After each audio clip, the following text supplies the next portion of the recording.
राधे श्याम जय श्यामा श्याम, राधे श्याम जय श्यामा श्याम, बोलो सीताराम जय सीताराम, सीताराम जय सीताराम, सीताराम जय सीताराम, सीताराम जय सीताराम। शंकरं शंकराचार्यं केशवं बादरायणं सूत्रभाष्यकृतो भगवन्तो पुनः पुनः ईश्वरो गुरुरात्मेति मूर्तिभेदविभागिने व्योमवद्व्याप्तदेहाय दक्षिणामूर्तये नमः। तत्वबोध यह विषय है और तत्वबोध में हम जो चल रहे हैं, आज आगे जाएंगे प्रसंग को लेकर। जल्दी से जरा पारायण कर लेते हैं 3 नंबर पेज पर, पेज नंबर 3। वासुदेवेन्द्र योगीन्द्रं नत्वा ज्ञानप्रदं गुरुं मुमुक्षूणां हितार्थाय तत्वबोधोऽभिधीयते। साधन चतुष्टय संपन्नाधिकारिणां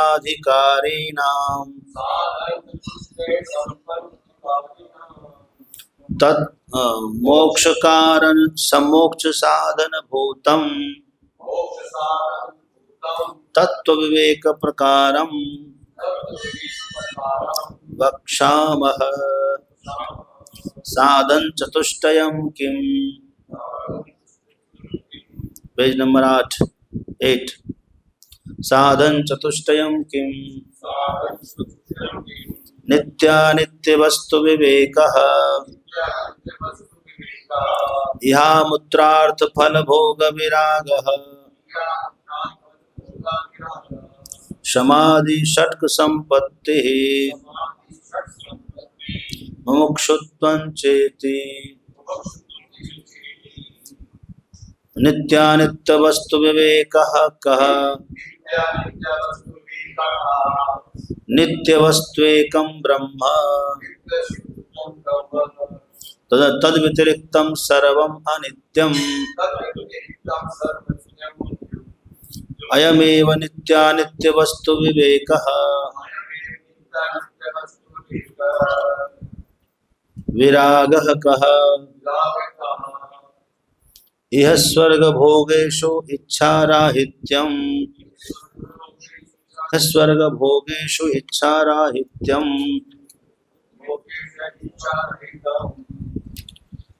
19 नंबर पेज। समाधि षट् संपत्ति का शमो दम उपरमस्तितिक्षा श्रद्धा समाधानं चेति। शमः कः, मनोनिग्रह। दमः कः, चक्षुरादि बाह्येन्द्रिय निग्रह। उपरमः कः, स्वधर्मानुष्ठानम् एव। पेज नंबर 26 तितिक्षा का शीतोष्ण सुख दुखादि सहिष्णुत्वं, शीतोष्ण सुख दुखादि सहिष्णुत्वं, सहिष्णुत्वं। 31 श्रद्धा की दृषि गुरु वेदांत वाक्यादिषु विश्वासः, गुरु वेदांत वाक्यादिषु विश्वास श्रद्धा। समाधानं किम, चित्त एकाग्रता। समाधानं किम, चित्त एकाग्रता। मुमुक्षुत्वं किम, मोक्षो में भूयात् इति इच्छा। मोक्षो में भूयात् इच्छा।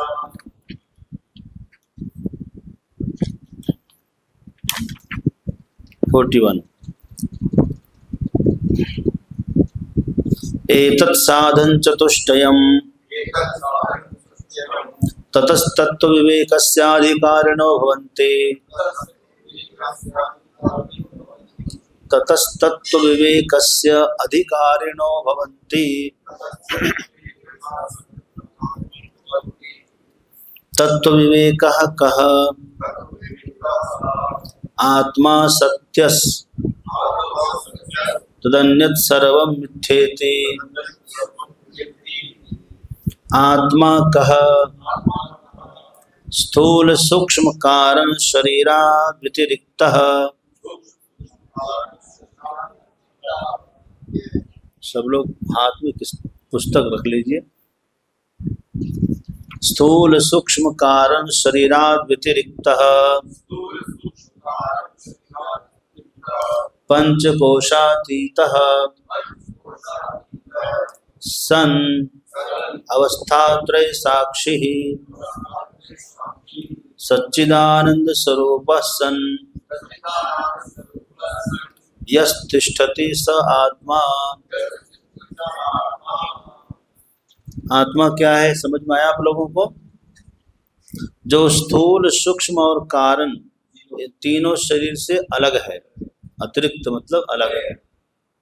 पंचकोशातीता मतलब पंचकोश से भी ऊपर है। और सन मतलब है होते हुए, है ना, पंचकोश से भी ऊपर होते हुए अवस्था त्रय का वह साक्षी, जागृत अवस्था, स्वप्नावस्था और सुषुप्ति अवस्था, तीनों अवस्था का वह साक्षी है। सच्चिदानंद स्वरूप सन, सच्चिदानंद स्वरूप है आत्मा। क्या है वो? सत स्वरूप है, सत्य है, तीनों काल में रहने वाला है आत्मा, कल बताए थे।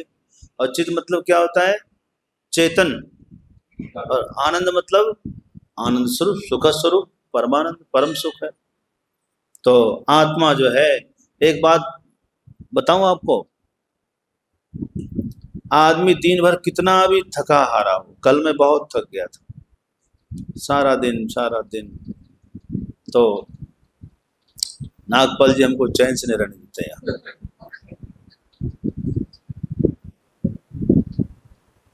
तो 2-3 जगह, पहले अहमदाबाद था मेरा, बहुत व्यस्त कर देते थे वो लोग। फिर पटना, अब लगता है दिल्ली भी ऐसे ही हो गया मेरे लिए, बड़ी व्यस्तता।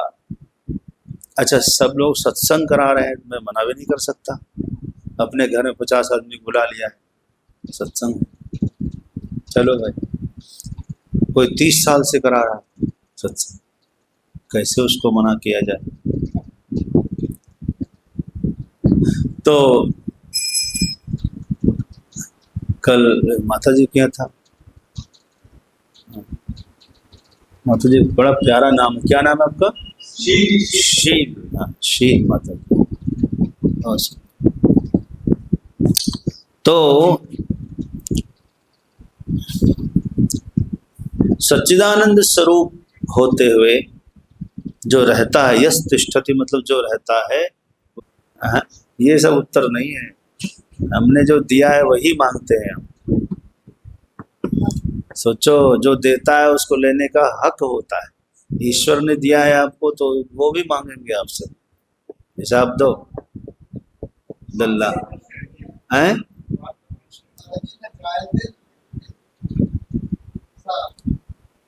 अरे हम जो पढ़ा रहे हैं उस पर कोई फोकस ही नहीं है आपका, इधर उधर की बात क्यों कहना है? जब तक आप ये नहीं बताएंगे तब तक मैं खुश नहीं होऊंगा। जो पढ़ाया जा रहा है, जिस पर आप 3 दिन से चर्चा चल रही है, आत्मा क्या है? आपके अनुसार थोड़ी पूछे हम, हमारे आचार्य के अनुसार बताइए। क्या जो हम आचार्य ने बताया है, आचार्य ने क्या कहा?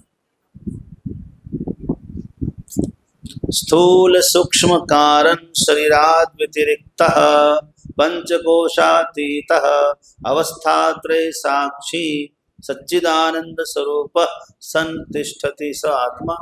यही उत्तर है इसका। स्थूल सूक्ष्म कारण शरीर से अलग, पंचकोश से अलग, अवस्था त्रय का साक्षी सच्चिदानंद स्वरूप आत्मा है। आत्मा कोई छोटा सा नहीं है जो आप बोल दें। कितना लंबा है? बोलिए। स्थूल सूक्ष्म कारण शरीर से अलग है, पंचकोश से अलग, अवस्था त्रय का साक्षी सच्चिदानंद स्वरूप जो है वही आत्मा। चार चीज है भैया, उंगली पर देखिए, चार उंगली ऐसे कर लीजिए। पहला है स्थूल सूक्ष्म कारण शरीर से अलग, अलग कर दिया, इस उंगली को अलग करो। स्थूल सूक्ष्म कारण शरीर से अलग। फिर कहा पंचकोश से अलग, इसको अलग कर लो, पंचकोश से अलग। अवस्था त्रय का साक्षी, अवस्था त्रय का साक्षी, इसको अलग किया। अब बचा सच्चिदानंद स्वरूप, वही आत्मा है। क्या है? अलग अलग करके समझो फिर से। स्थूल सूक्ष्म कारण शरीर से अलग, पंचकोश से अलग, अवस्था त्रय का साक्षी और सच्चिदानंद स्वरूप है। याद हो गया? हुआ कि नहीं हुआ? बोलो जरा, कौन किसको याद हुआ? अलग अलग अलग,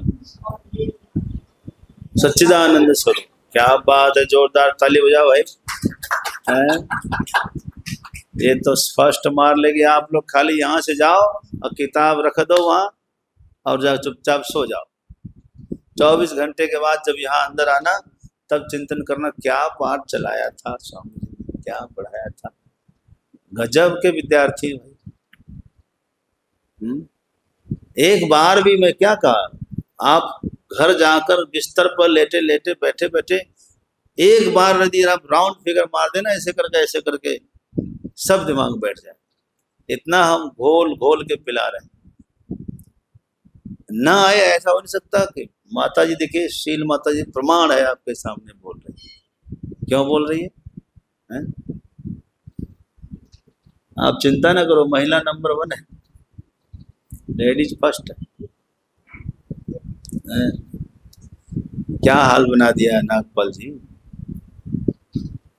ऐसे कर कैसे चलेगा? 4 चीज है भाई, चिंतन करिए, हमसे सुनिए भी, हम बोल भी रहे तो भी आप हमारी बातों कम सुनिए, लेकिन वहां फोकस कर दीजिए आप। 4 चीज फटाफट आपको दिमाग में भूलना चाहिए। स्थूल सूक्ष्म कारण शरीर से अलग, पंचकोश से अलग, अवस्था त्रय का साक्षी सच्चिदानंद स्वरूप आत्मा। कौन बोल सकता है?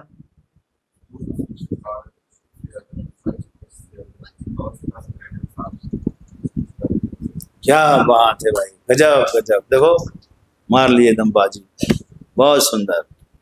और कोई है?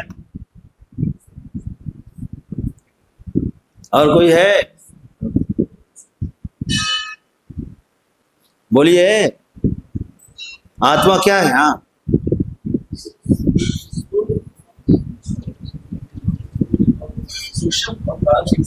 हाँ हाँ, आस्था से अलग नहीं, अवस्था त्रय का साक्षी, अवस्था त्रय का। मैं एक बार बोलूंगा, आपको 3 बार बोलना है, ठीक है? आत्मा कह,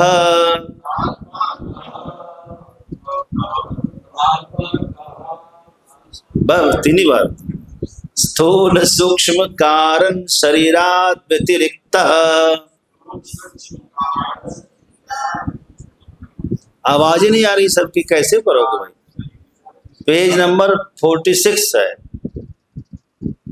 आवाज तो सबकी आनी चाहिए ना। स्थूल सूक्ष्म कारण शरीरात व्यतिरिक्त।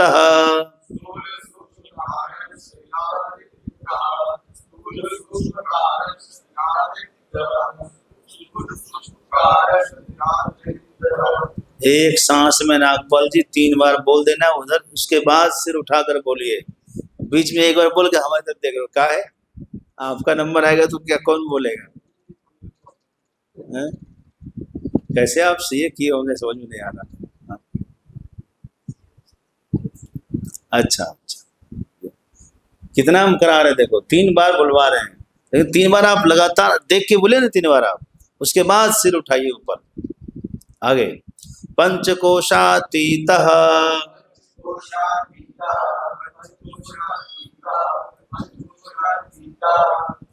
सन अवस्थात्रय साक्षी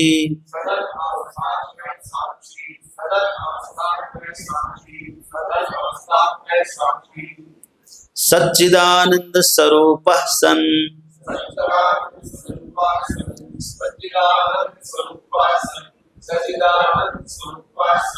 यस्तिष्ठति स आत्मा।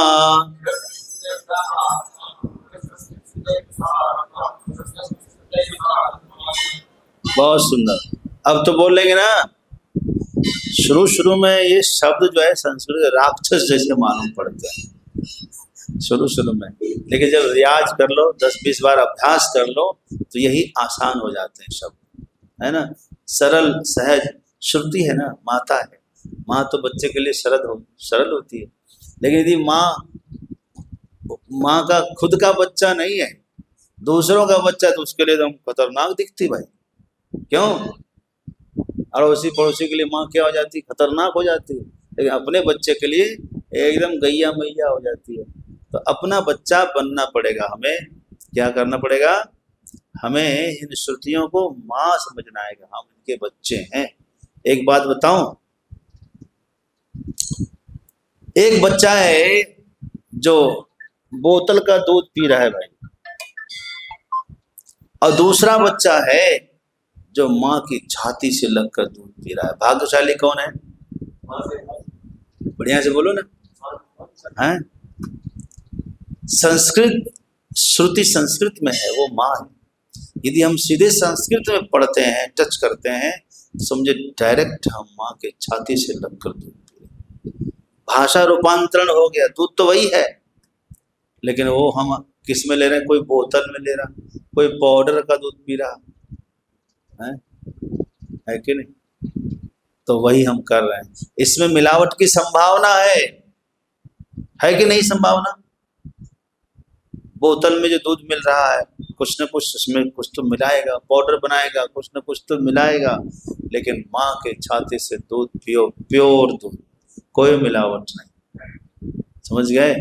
तो इसीलिए कह रहा हूं, ध्यान देकर समझना है। यहाँ के बाद अपने घर में जाकर भी आपको इसका चिंतन जरूर करना है।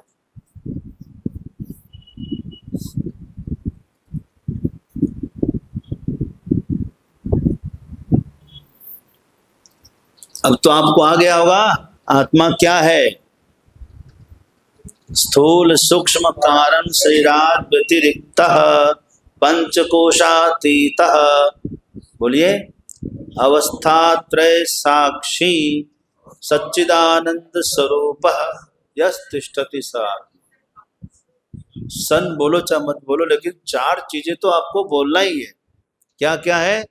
स्थूल सूक्ष्म कारण शरीरात् व्यतिरिक्तः, दूसरा क्या है? पंचकोशातीतः, तीसरा क्या है? अवस्थात्रय साक्षी, और चौथा क्या है? सच्चिदानंद। अब कुछ बाकी रहा, अभी भी बोल दीजिए, मौका है, बोलिए।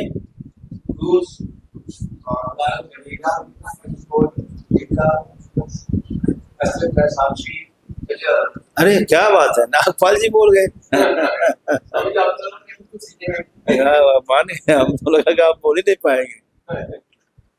और कौन बोल सकता है भाई? कंसल जी।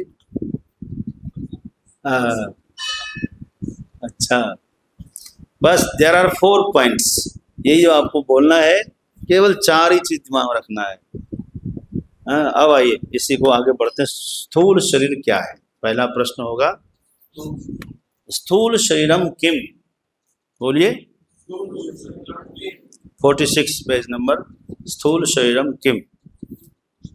पंचीकृत पंच महाभूतैः कृतम,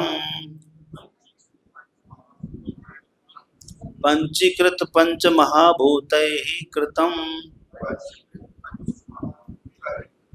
पेज नंबर 47। पंचीकृत पंच महाभूतैः कृतं सत्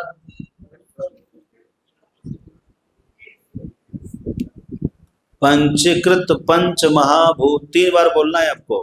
पंचीकृत पंच महाभूतैः कृतं सत्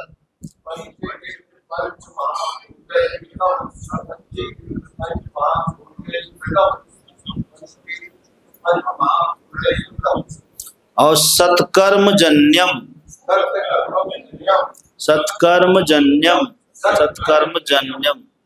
सुख दुखादि भोगायतनम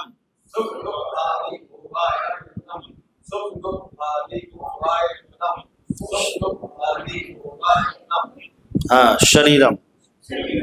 शरीर जो है पंचीकृत पंच महाभूतों से बना हुआ है। क्या पंच महाभूत तो आप जान ही रहे हैं, और इसमें पंचीकृत क्या है कल बताया था हमने, बताया था बोला याद है ना। और उसमें 50% जैसे पृथ्वी लोक है जिसमें 50% पृथ्वी है ना, और 12.5% जल है, 12.5% अग्नि है, 12.5% हवा, 12.5% आकाश। इस तरह से ये संसार है, पूरा संसार। यहाँ जो कुछ भी बनता है उसमें सब कुछ वैसा ही है। जैसे केला है तो केला में 50% क्या है, पृथ्वी है, इसमें 50% क्या है, पृथ्वी है, मिट्टी है इसमें 50%, और 12.5% जल भी है, 12.5% अग्नि भी है, 12.5% वायु है, 12.5% आकाश। समझ में आया। दुनिया में जो भी चीज बनी हुई है, पंच भौतिक चीज जो भी बना होगा वो पंचीकृत ही होगा। समझ में आया, इसका खेल समझ में आया। ये समझे रहिए तो आपको कहीं मुसीबत नहीं आएगी। पूरे शास्त्र को पढ़ने समझने के लिए ये फाउंडेशन कोर्स है। कौन सा कोर्स है? और जो व्यक्ति फाउंडेशन कोर्स नहीं करेगा, क्या कोर्स करेगा आगे वाला हैं? हाँ, कौन कह रहे थे हमको भाई साहब, क्या नाम है आपका गमछी वाले? नहीं, चोपड़ा जी ने आपके आगे ही बैठे हैं। ओम प्रकाश जी कह रहे थे कि हम लोग प्राथमिक छात्र हैं, आप पीएचडी का कोर्स पढ़ा रहे हैं। सच ये नहीं है, ये फाउंडेशन कोर्स है, वेदांत का ये प्रारंभिक कोर्स है। ये पीएचडी कोर्स कहाँ है?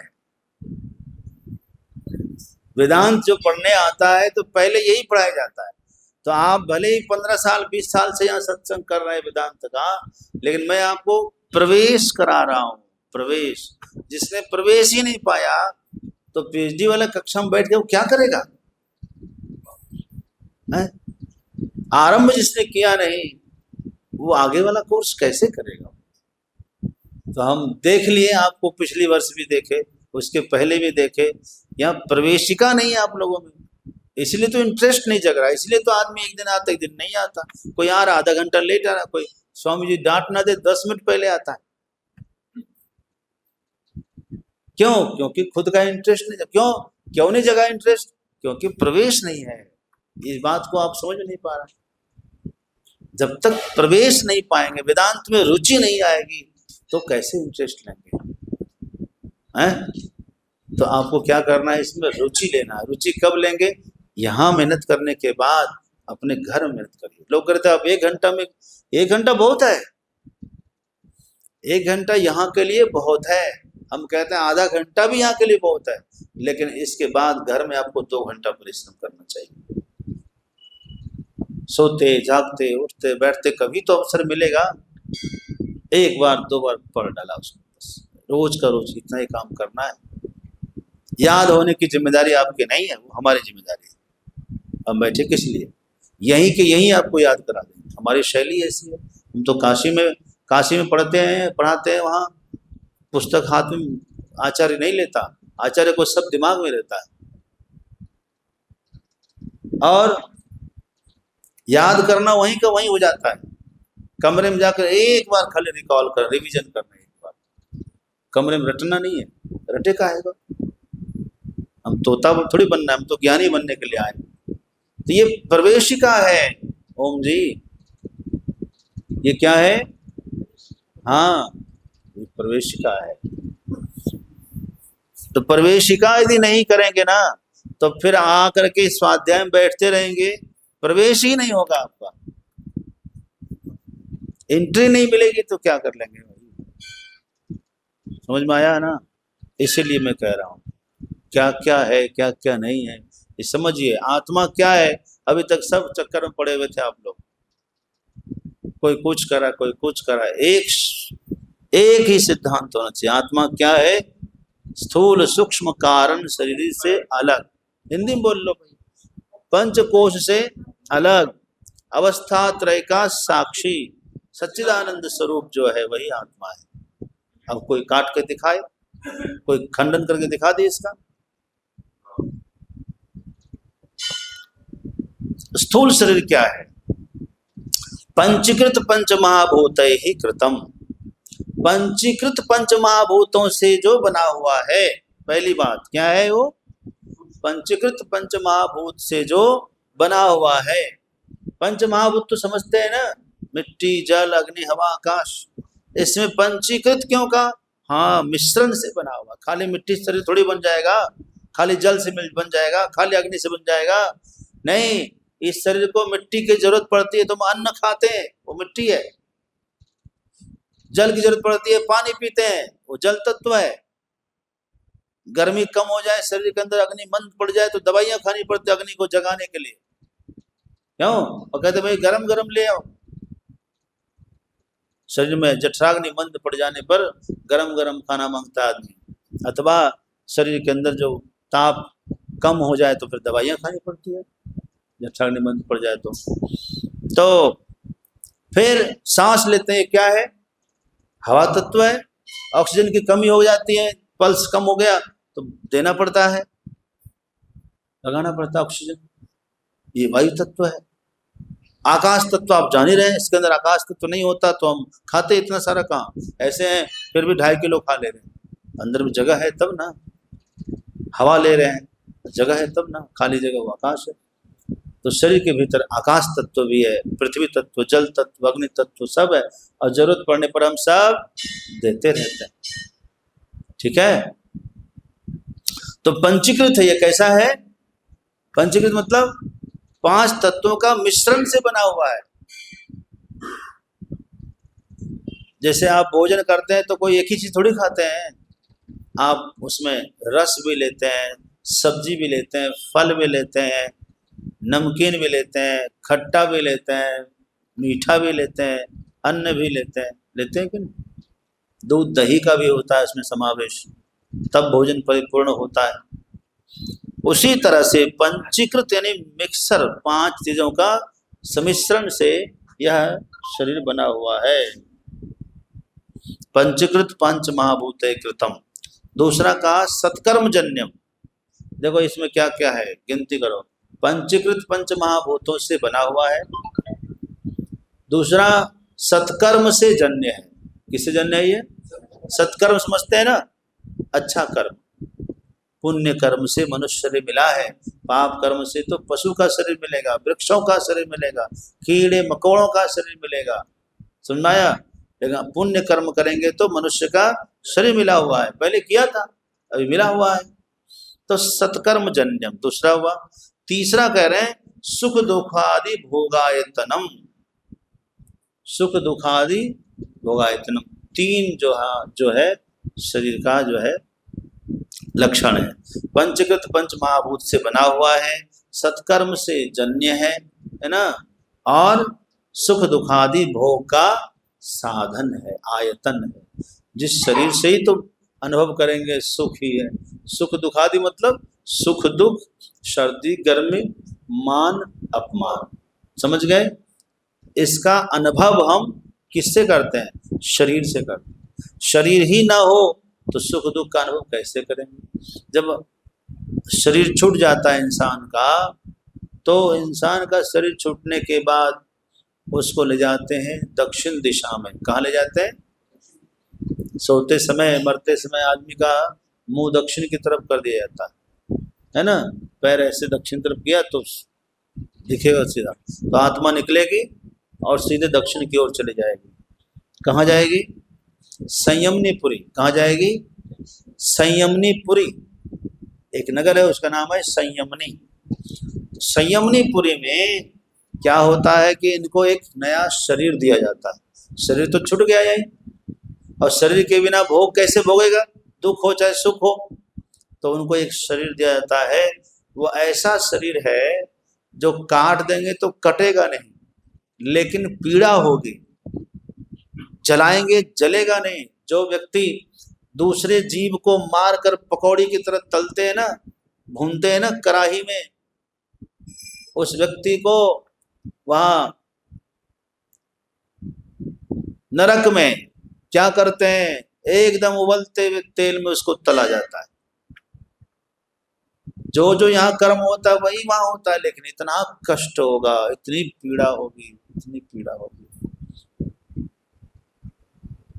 प्राय पुरुष या स्त्री पर जो व्यक्ति उसके गुप्तेंद्री का चिंतन करता है, वहां गृद्ध उसकी आंखें नोचता है, बार बार नोचता है।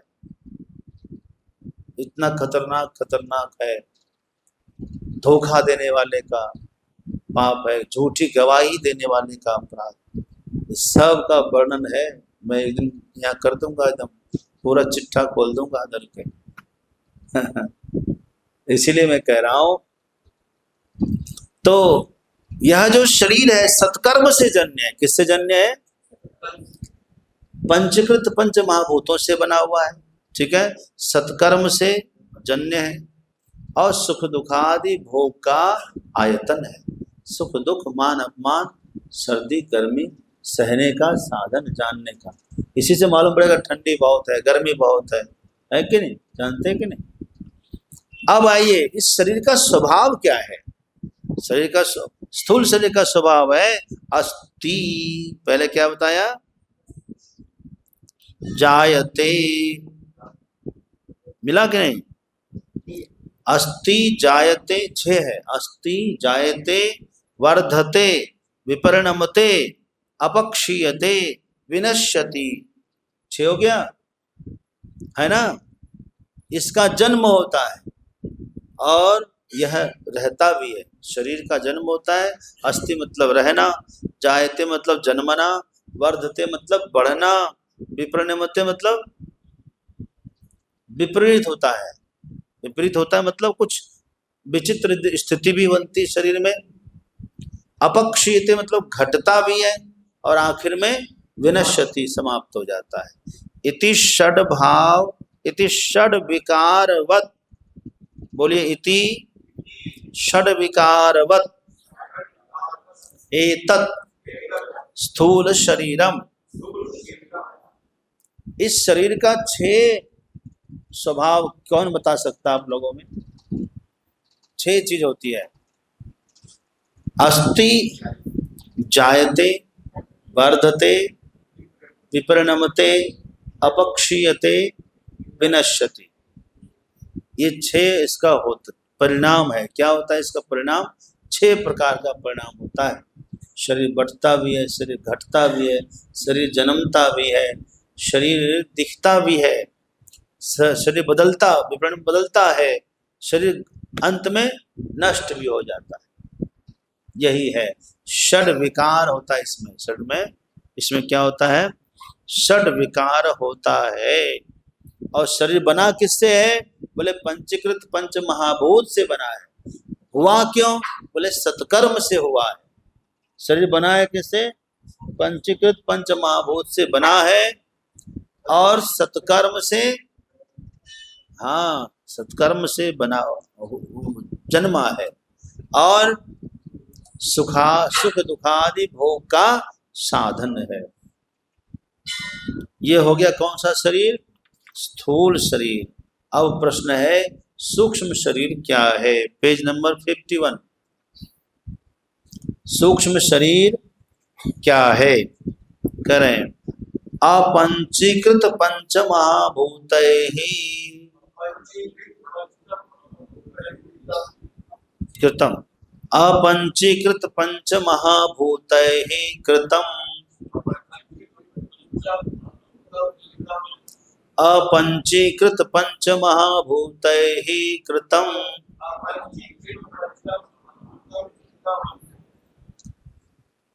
सत्कर्मजन्यम। 3 बार बोलिए ना। सुख दुखादि भोग साधनम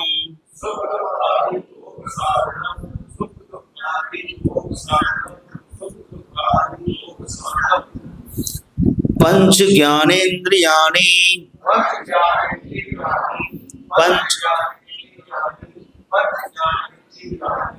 पंच कर्मेन्द्रियाणि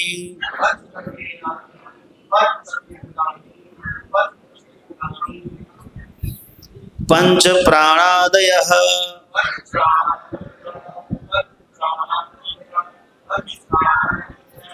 मनश्चैकम् बुद्धिश्चैका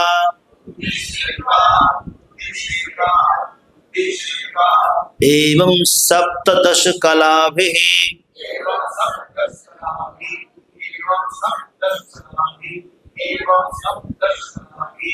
सह यत्तिष्ठति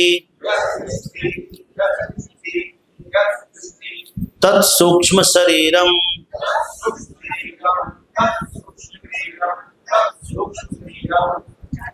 सूक्ष्म शरीर क्या है, यह प्रश्न हुआ है ना। आपने आत्मा के बारे में पूछा था तो बताया था स्थूल सूक्ष्म कारण शरीरादि व्यतिरिक्त। तो स्थूल शरीर तो हमने जान लिया। स्थूल शरीर कैसे बना है?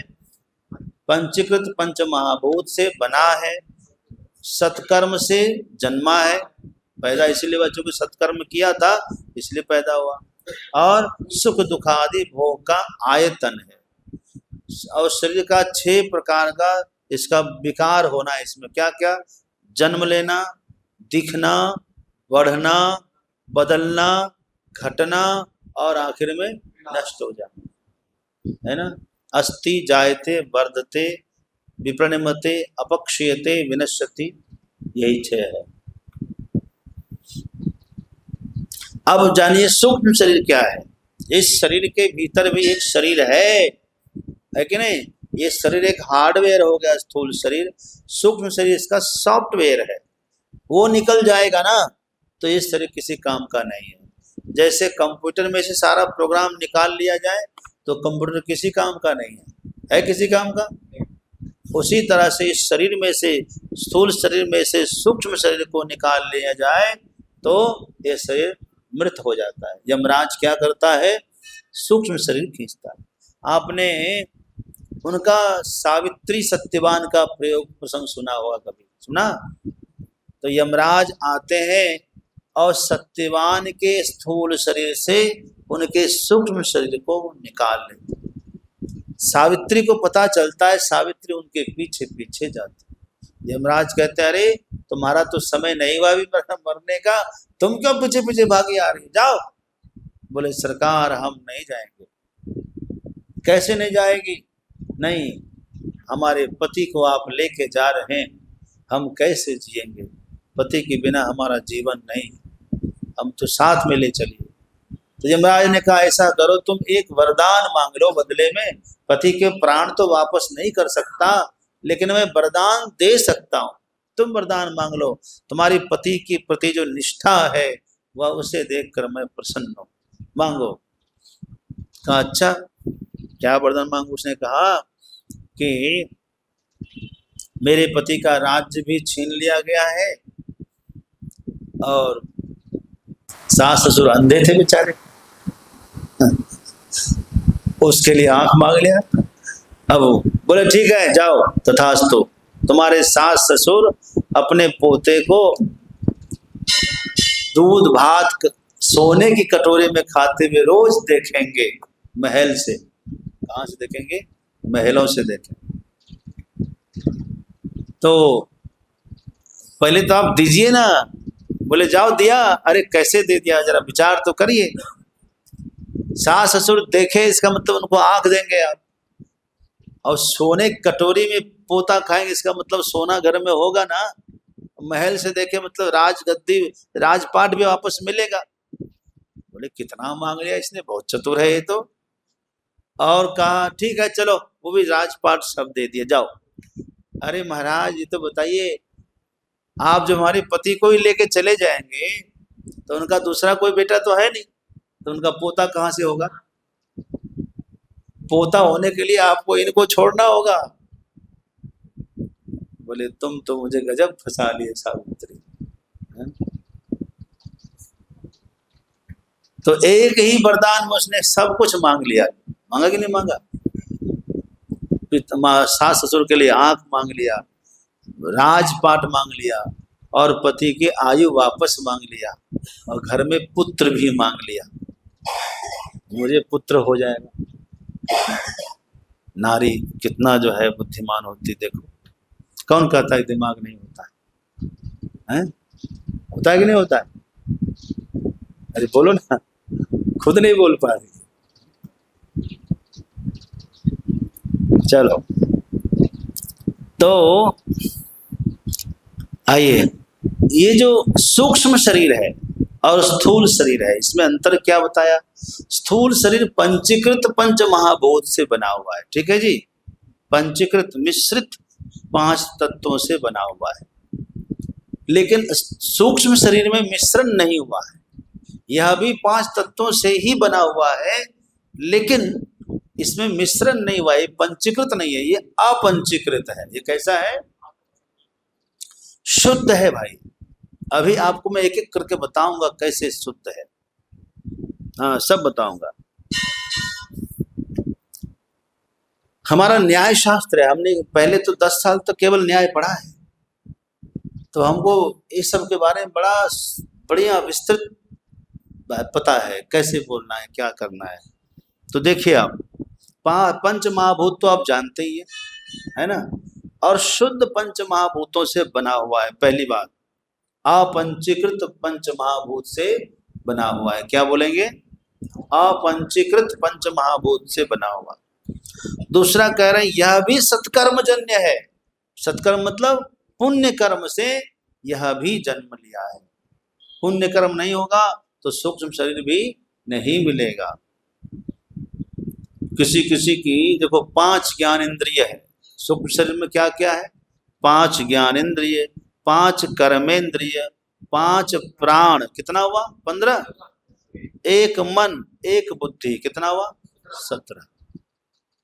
यदि पुण्य कर्म है तो ही 17 उनके पास होंगे, और यदि पुण्य थोड़ा कम है, किसी का बुद्धि मंद हो जाएगी, किसी का मन ही चंचल हो जाएगा, है कि नहीं, और किसी की आंखें खराब हो जाएगी, किसी का कान ही खराब हो जाएगा, किसी को स्वाद ही नहीं मिलेगा, है, किसी को 10 इंद्रिय में, किसी को 8 इंद्रिय, किसी को 5 इंद्रिय, किसी को 7 इंद्रिय, किसी को 9 इंद्रिय। बहुत ऐसे जीव हैं जिसको 10 इंद्रिय नहीं है, मालूम है? नहीं मालूम? बहुत ऐसे जीव है जिसको 10 इंद्रिय नहीं है। आप गिनती करके देखना आराम से। जैसे बिच्छू वगैरह है, इसको कान नहीं होता, बहुत से इंद्रिय उसको नहीं होते हैं। सेंसिटिव इंद्रियां नहीं है, त्वचा नहीं है, तो इंद्रिय नहीं है। किसी को आंख नहीं है तो एक ही आंख है। कौवा है, उसको एक ही आंख है, 2 गोलक है लेकिन आंख उसमें एक ही है, 2 उसका दोनों तरफ द्वार है, एक ही आंख, कभी इधर कभी इधर। तो सत्कर्म है तभी हमें 10 इंद्रिय और स्वस्थ इंद्रिय मिला है। जिसको मिला है 10 इंद्रिय स्वस्थ हृष्ट पुष्ट, तो समझना चाहिए पहले का बहुत पुण्य है। इसलिए कह रहे हैं अपंचीकृत पंच महाभूत ही कृतम। अपंचीकृत पंच महाभूत से बना हुआ है। अपंचीकृत मतलब शुद्ध पंच महाभूत से बना हुआ है। पंचीकृत मतलब मिश्रित, मिश्रित से बनेगा स्थूल शरीर, और शुद्ध से बनेगा सूक्ष्म शरीर। ये भी सुख दुखादि भोग साधन है। स्थूल शरीर से जैसे सुख दुख का अनुभव करते हैं, मान अपमान का, वैसे सूक्ष्म शरीर से भी अनुभव करते कि नहीं करते? आज मेरा मन बड़ा प्रसन्न है, सुख का अनुभव किया मन ने कि नहीं किया? मन से तो किया। आज मेरा मन बहुत विचलित है, आज मेरी बुद्धि काम नहीं कर रही, समझ में नहीं आ रहा। तो मन से ही तो और बुद्धि से हम अनुभव करते हैं, करते ही नहीं करते। तो पंच प्राण है, ये सूक्ष्म शरीर का घटक है। पंच प्राण ठीक नहीं होगा तो सांस ही ठीक नहीं ले पाएंगे हम। कभी प्राण अपमान का भी बड़ा विज्ञान है हमारे शरीर के अंदर। हाँ, हृदय प्राणो, हृदय में प्राण रहता है, गुदा मार्ग में अपान रहता है, अपान वायु। गुदा मार्ग का अपान वायु यदि एक्टिव ना हो तो आदमी ऊपर उड़ जाएगा। क्यों? कहते हैं हृदय प्राणो गुदे अपान समानो नाभि मंडले। समान वायु जो है नाभि में रहता है और क्या करता है, जो खाते पीते हैं उसको जठरानल के पास लेकर जाता है। कहाँ ले जाता है?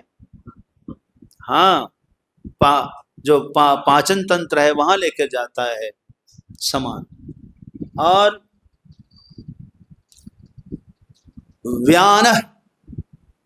व्यान सर पूरे शरीर में रहता है, ठीक है। तो उदान कंठ देश में, कंठ में उदान ऊपर की तरफ खींचता है और अपान नीचे की तरफ खींचता है। क्या बैलेंसिंग है शरीर के अंदर, देखिए जरा।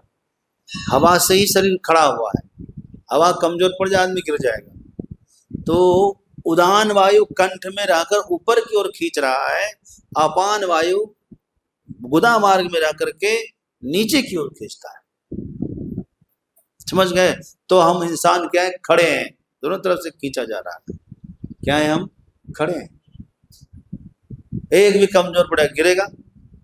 एक योगी थे धर्म सम्राट करपात्री जी महाराज, उनके शिष्य ऐसे मुख में उंगली नहीं करना, कभी हाथ धो के आओ, बातों बातों में मुंह हाथ जूठा नहीं करना चाहिए। सरस्वती है, साक्षात ग्रंथ भगवान है ना। हमारे फिर कपड़े में पोंछ लोगे, फिर पूजा में घर में बैठने के लायक नहीं रहोगे। शुद्धता का ध्यान रखो, है ना। कभी भी मुख में उंगली नहीं करना। कोई नाक लगा तो कोई नाखून लगा लेता है, ये नहीं। पवित्रता से रहोगे तो साधना में आपको गति मिलेगी, पवित्रता से रहोगे चमत्कार होगा, शुद्धता से रहोगे। हाँ, क्या कह रहा था मैं? तो ये जो है अपंचीकृत पंच महाभूतों से बना है, कर्म जन्य है, सत्कर्म पुण्य कर्म से जन्य है, सुख दुखादि भोग का साधन है। इसमें क्या क्या है सूक्ष्म शरीर में? बोले 5 ज्ञानेंद्रिय है। 5 ज्ञानेंद्रिय मालूम है क्या क्या? आंख, कान, नाक, जीवा और त्वचा। दूसरा है 5 कर्मेंद्रिय है इसमें। कौन कौन? हाथ, पांव, गुदा और गुप्तेंद्रिय और मुंह। ये पांचों इंद्रियों से कर्म होता है। अभी शुभ खुद कहेंगे, ठीक है। आज 5 प्राण है भैया। कौन कौन? प्राण, अपान, समान, उदान और व्यान। बोलो जरा। समान, उदान और व्यान, ये 5 प्राण है, अलग अलग स्थान में है, अपनी क्रिया प्रक्रिया करते हैं। तो 5 प्राण है, 5 उपप्राण भी है। क्या? सबका अपना अपना काम। हम आंखें झपका रहे हैं, ये कैसे हो रहा है, कभी सोचा? ये भी हवा का काम है। किसका काम है? हवा का। हम उल्टी कर देते हैं, कोई चीजें ऐसे गलत खा लिए तो क्या कर देते हैं? उल्टी कर देते हैं। वो कौन करता है? वो भी वायु का काम है। नाग नाम का जो वायु है वो उल्टी करवाता है, उल्टी करने में मदद वायु करता है। खांसते हैं वायु की सहायता से, ना तो खांस नहीं पाएंगे। बुढ़ापे में कंठ में वो फंस जाएगा, कफ निकाल नहीं पाएंगे। समझ में आया? तो बोल ही नहीं पाएगा आदमी। कितना बुरा लगेगा, कंठ में कफ फंस जाए तो आदमी खांस खांस के जैसे तैसे निकाल लेता है। बुढ़ापे में हवा की कमी से वो खांस ही नहीं पाता है, कैसे निकाले? आजकल एक मशीन चला है, कौन सा, उसको क्या कहते हैं, लगाते हैं ऊपर से और खींच लेते हैं कफ को। कोई कोई बच्चे कर पाए, समझ जाए तो कर लेते हैं, नहीं समझ में आए तो पड़े रहो ऐसे ही।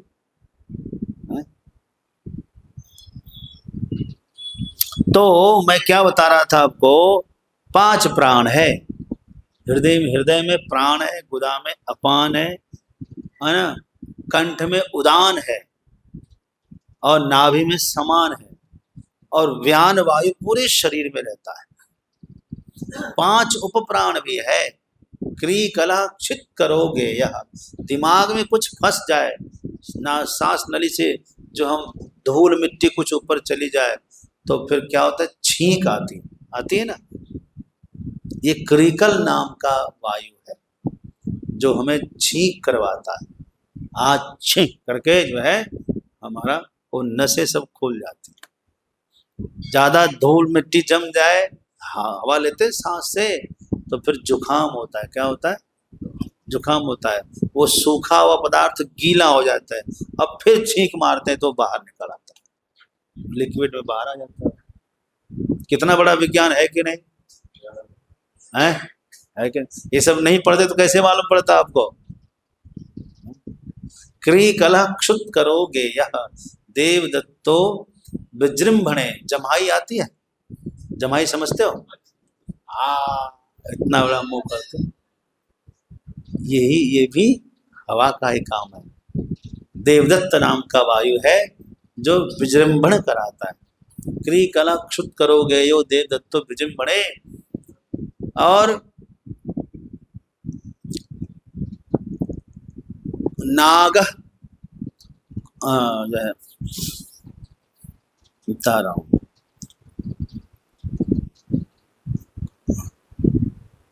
हाँ, कूर्म उन्मिलन। कूर्म नाम का जो वायु है वह आंखें झपकाता है, पलक, ये वायु का ही काम है ना।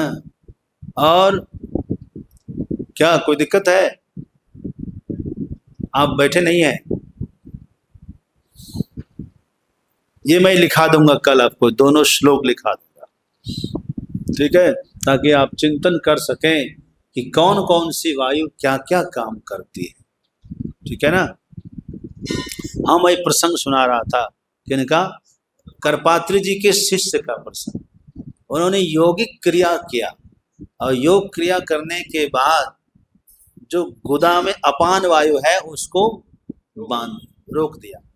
अपान वायु को जैसे उसने साधा कि उसका शरीर उड़ने लगा और सीधे जाके छत में आके अटका। अब उसको सीढ़ी लगा करके ऐसे करके जैसे जमीन पर रख के छोड़े फिर उठ जाए, बार बार छत पे जाके टकराव, बार बार ऐसा हो। काशी की घटना बता रहा हूं आपको। करपात्री जी के पास लोगों ने कहा कि महाराज उनका तो ऐसा ऐसा हो गया। बोले अरे, जाके देखा तब समझे कि अरे इसने तो साधना में अपान वायु को बांध दिया, इसने निष्क्रिय कर दिया अपान वायु। अब क्या होगा, अब ये बचेगा नहीं।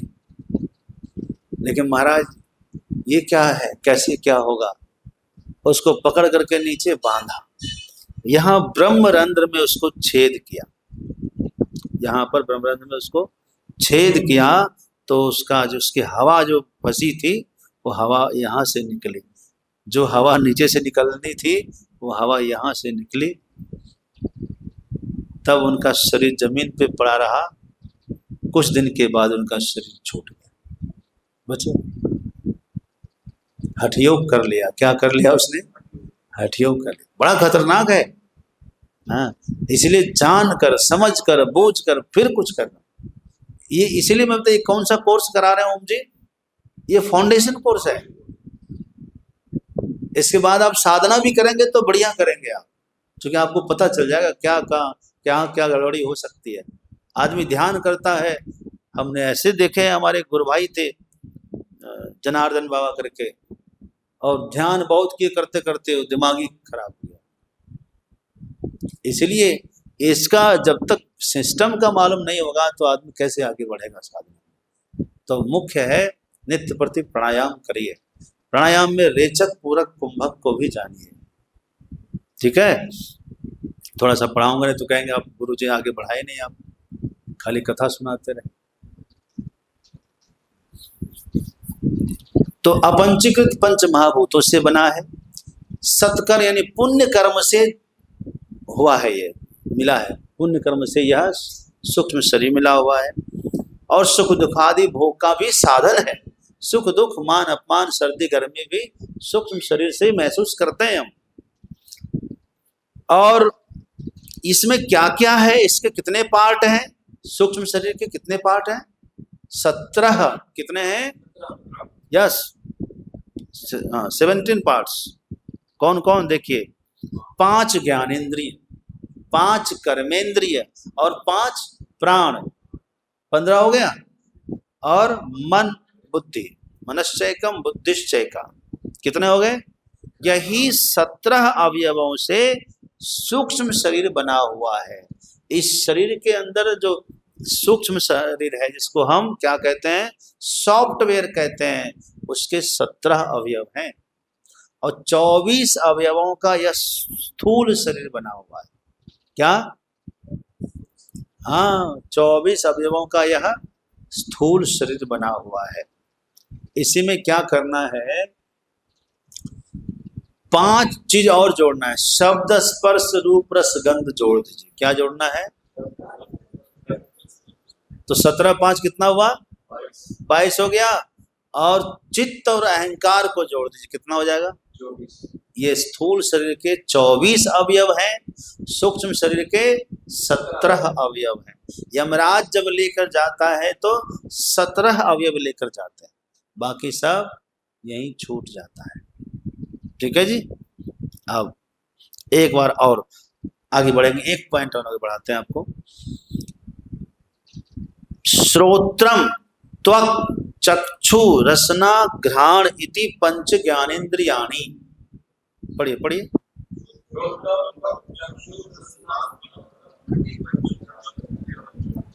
फिर से, श्रोत्रम त्वक चक्षु रसना, फिर से बोलिए।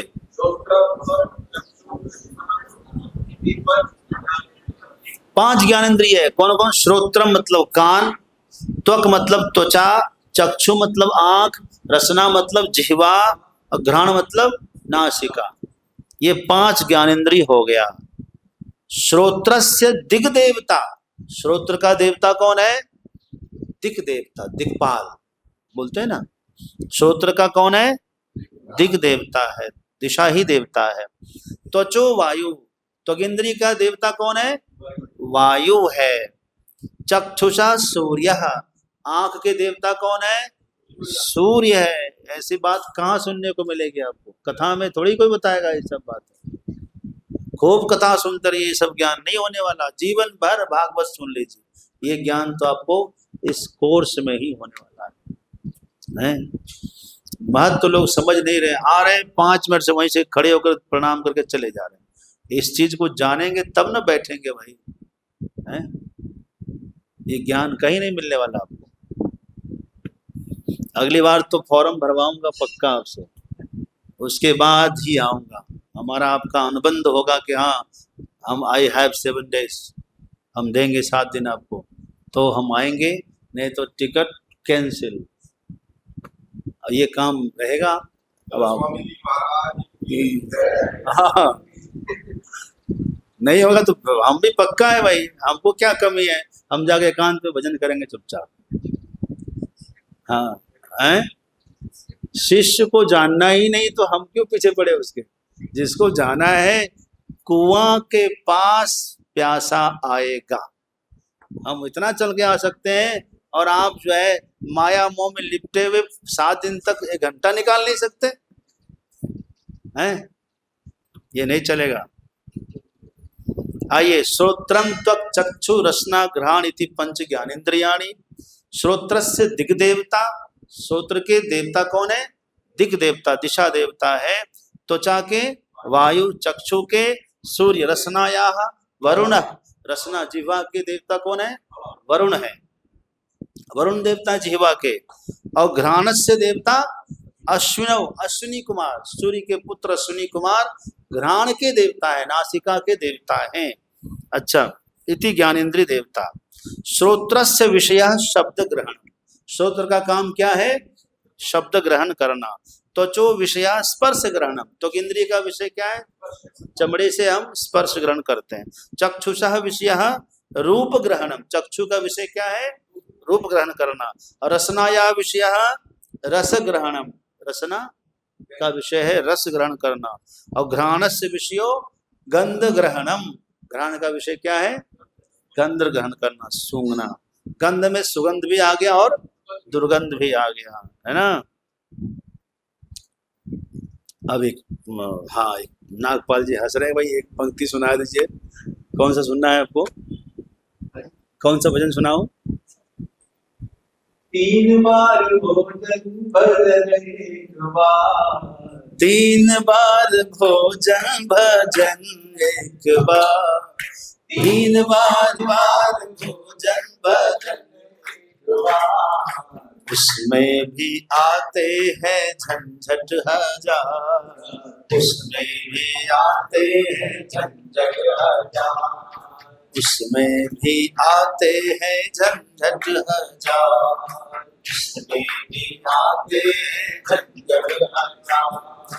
मन मेरा कहता है गंगा नहाओ, मन मेरा कहता है गंगा नहाओ, मन मेरा कहता है गंगा नहाओ, मन मेरा कहता है गंगा नहाओ। जाते जाते रस्ते में आ गया बुखार, जाते जाते रस्ते में आ गया बुखार, उसमें भी आते हैं झंझट हजार, उसमें भी आते हैं झंझट हजार।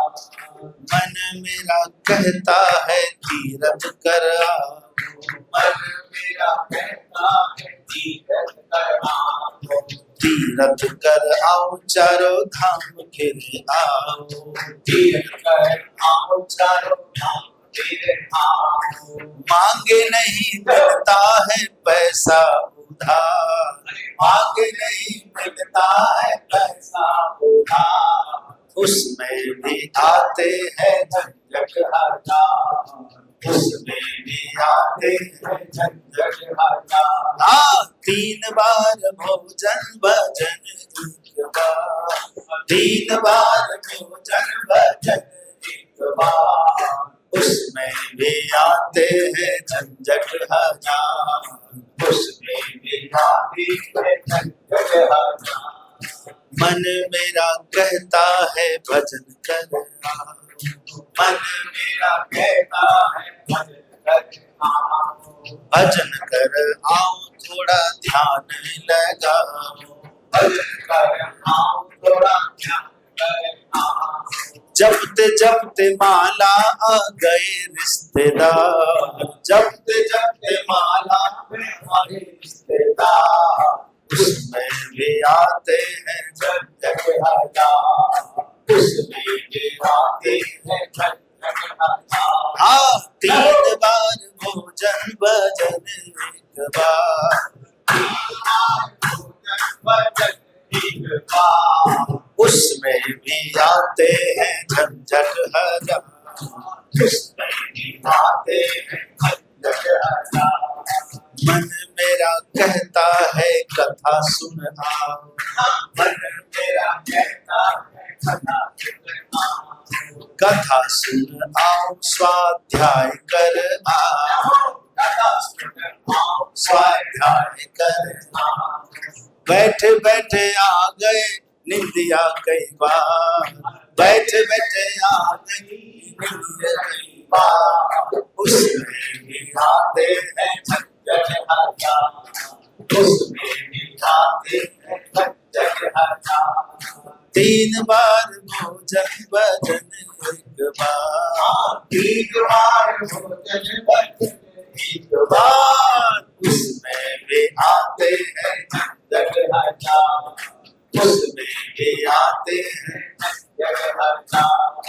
मन मेरा कहता है दान कर आओ, मेरा कहता है दान कर आओ जरा पुण्य कमाओ, दान कर आओ जरा पुण्य कमाओ। महंगाई ज्यादा है बड़ा परिवार, महंगाई ज्यादा और बड़ा परिवार, उसमें भी आते हैं खच्चर हजार, उसमें भी आते हैं खच्चर हजार। 3 बार भोजन भजन एक बार, अरे 3 बार भोजन भजन